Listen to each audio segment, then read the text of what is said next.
अब तक आपने देखा कि गांव वालों ने रुद्र के दोस्त को जला देते हैं और रुद्र का मालिक रुद्र को बहुत सारी शक्तियां दे देता है और उसका बदला लेने के लिए वो तैयार हो जाता है और रुद्र के मालिक को रुद्र ही मार डालता है। और अब देखिए आगे। फिर वो लोग दानवों को जला के बहुत खुश हो रहे थे और अपने अपने काम पे लग जाते हैं। रमेश और सुधा अपने गांव से दूसरे गांव जा रहे थे और रास्ते में ही उन लोगों को रुद्र दानव मिल जाता है। रमेश, तुम तो बोल रहे थे कि रुद्र दानव को मार दिया है, तो ये कौन है? मुझे थोड़ी पता है कि ये कौन है। मैंने थोड़ी उसको जलाया था। मैं तो उस दिन गांव में था भी नहीं। ये दूसरे लोगों ने जलाया है। वो लोग ही बोल रहे थे कि दानवों को जला दिया है। वो लोग बात ही कर रहे थे कि उनके सामने रुद्र दानव आ जाता है। तुम लोगों ने ही मेरे दोस्त को जलाया था ना, अब मैं तुम लोगों को मार डालूंगा। और उतना कहकर उन दोनों को रुद्र दानव मार डालता है और उसका मांस खाने लगता है। और दूसरी तरफ रुद्र के दोस्तों ने वो लाल पेड़ को ढूंढने लगे और उनको लाल पेड़ मिल जाता है। लाल पेड़ के पास उस फूल को रख देते और उसको वहां से बाहर जाने का रास्ता मिल जाता है। मिलेंगे दोस्तों दोबारा हम कभी यहाँ पे आएंगे तो। फिलहाल के लिए हमें अपने घर जाना होगा और गांव वालों को बताना होगा कि रुद्र दानव को कैसे रोका जा सकता है। हमने हमारे दोस्त को तो खो दिया है, लेकिन हम किसी को और नुकसान नहीं पहुंचाने देंगे। हाँ बिल्कुल, अब वो दानव किसी और को नुकसान नहीं पहुंचाना चाहिए। ये फूल भी ले जाओ और तुम उस फूल को गांव वालों को दे देना। उसकी सुगंध से वो दानव को मारने का रास्ता तो निकाल के लेंगे। उनके पास कोई न कोई तो तकलीफ होगी। दूसरी तरफ लोग बहुत ही परेशान थे, क्योंकि जो भी गांव से बाहर जाता वो वापस कभी नहीं आता, क्योंकि उन लोगों को कुछ पता ही नहीं था कि गांव से बाहर जाने वाले लोगों को रुद्र दानव मार डालता है। फिर वो दोनों मिहिर के गांव पहुंच जाते हैं और उस गांव में सब लोग इकट्ठा होकर बात कर रहे हैं, तो वो जाकर देखते हैं। मिहिर उन दोनों को देखकर बहुत ही खुश होता है, लेकिन उसके साथ रुद्र नहीं था, तो वो उनके बारे में पूछता है। तुम लोग कहाँ थे? मैं तुम्हारी कब से राह देख रहा था। कितने दिनों से तुम घर से बाहर निकले हो और रुद्र कहाँ है? वो नजर नहीं आ रहा। इसका रास्ता हमें राम पंडित ही बता सकते हैं। राम पंडित इस गांव का सबसे पुराना पंडित है। फिर वो लोग राम पंडित के पास जाते हैं और इस समस्या का सुझाव पूछते हैं। वो लोग सब बात बता देते हैं जो उनके साथ हुई थी।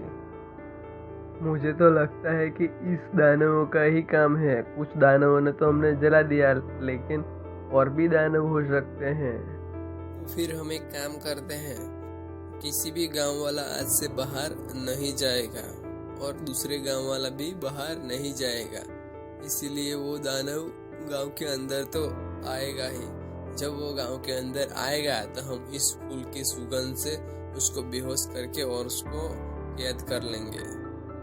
पंडित जी, हमें ये काम तो बहुत ही मुश्किल लग रहा है, क्योंकि किसी की चीज की जरूरत तो हमें हो गई है ना, तभी तो हमें बाहर जाना ही होगा ना। हम तो आपसे यही चाहते हैं कि आप हमारे साथ उस जंगल में चलो और जंगल में ही उस दानव को कैद कर दो, क्योंकि वो किसी और को नुकसान न पहुंचा पाए। तो ठीक है, हम कल सुबह ही चलेंगे।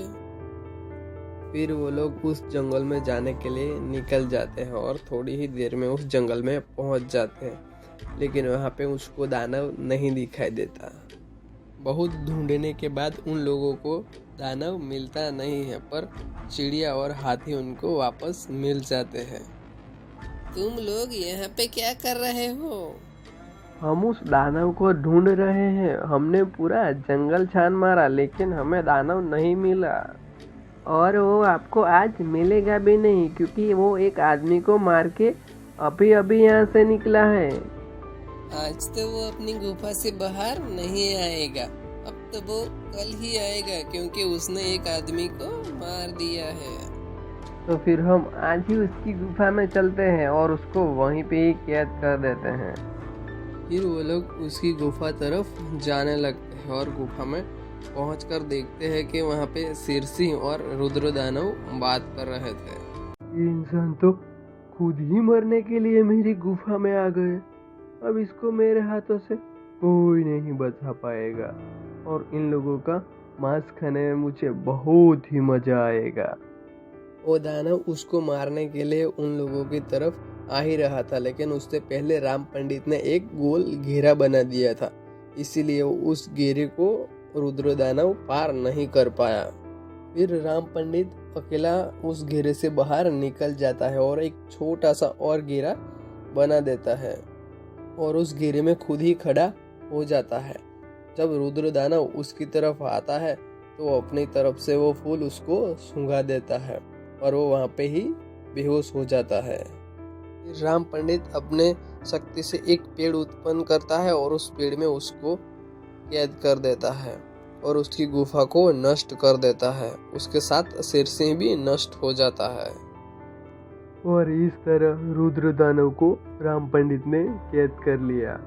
हमें रुद्र दानव को कैद करने के लिए हमें उसकी गुफा में जाना होगा और वही फूल लाना होगा। और उस गुफा को तो राम पंडित ने नष्ट कर दिया था ना।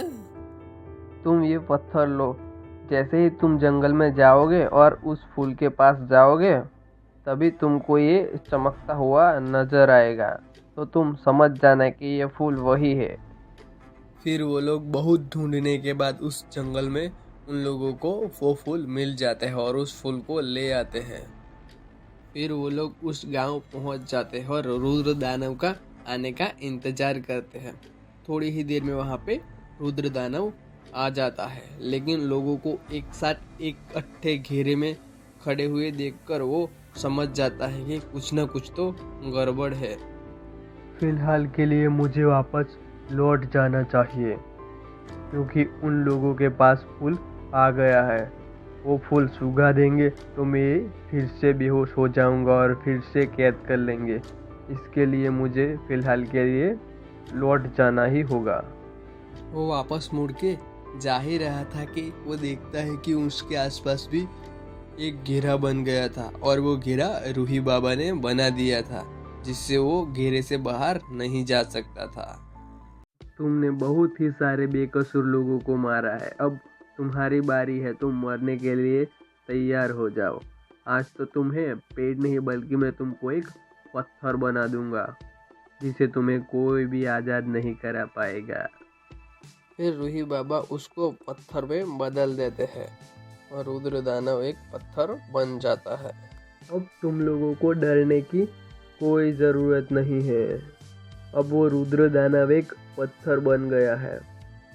अब सिर्फ तुम लोगों को एक ही काम करना है। इस घेरे के जितना एक चौराहा बना दो और उसके ऊपर पेड़ लगा दो, जैसे ये पत्थर इस घेरे से बाहर निकल ना पाए।